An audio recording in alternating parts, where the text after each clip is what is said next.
पूर्वी राजस्थान की सियासत में एक बार फिर उबाल आता दिखाई दे रहा है। भाजपा पूर्वी राजस्थान में अपनी खोई हुई जमीन फिर पाने के लिए सियासी जोड़तोड़ में जुट गई है, लेकिन ईआरसीपी को लेकर पूर्वी राजस्थान में घिरी भाजपा ने काउंटर प्लान तैयार कर लिया है। लिहाजा ऐसे में भाजपा ने मंगलवार को भाजपा मुख्यालय में बड़ी बैठक कर आगे की रणनीति तैयार की।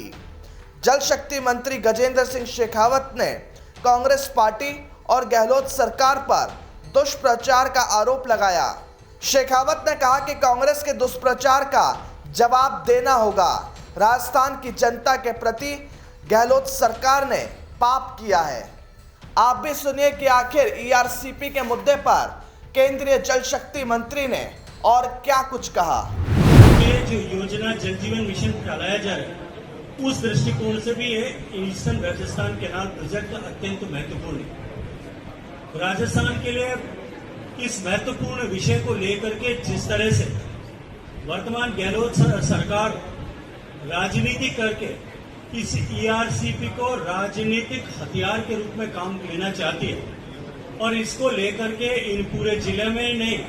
अभी तो पूरे राजस्थान में जिस तरह की भ्रांति पैदा करने का प्रयास गहलोत साहब की सरकार ने किया है, आदरणीय गहलोत साहब ने खुद किया है। वह अगर मुझे कहा जाए कि एक शब्द में इसके बारे में कहना है तो मैं कहूंगा कि राजस्थान की जनता के प्रति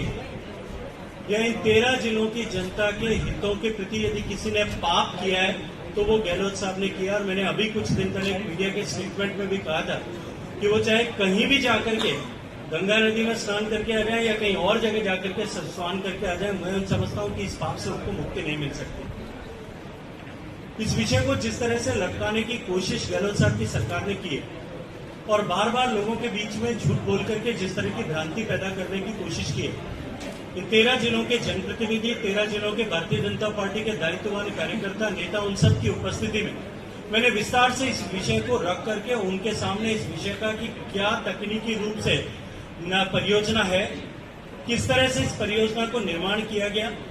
किन परिस्थितियों में इस परियोजना को दिल्ली में भेजा गया और वहां पर उसमें किस तरह की खामी है तो भारत सरकार ने उसमें इंगित किया है। उस खामी को लेकर के मध्य प्रदेश की जो आपत्ति है, बार बार राजस्थान की सरकार और मुखिया ये कहते हैं कि मध्य प्रदेश से स्वीकृति लेने की आवश्यकता नहीं।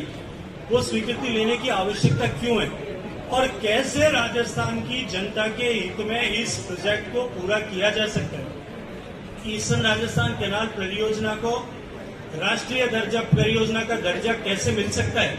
और उसके साथ साथ में उससे भी आगे,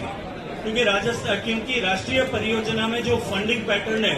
वो 60-40 पैसा, 60% पैसा भारत सरकार और 40% पैसा प्रदेश, जिस प्रदेश में परियोजना हो रही है वो प्रदेश देता है।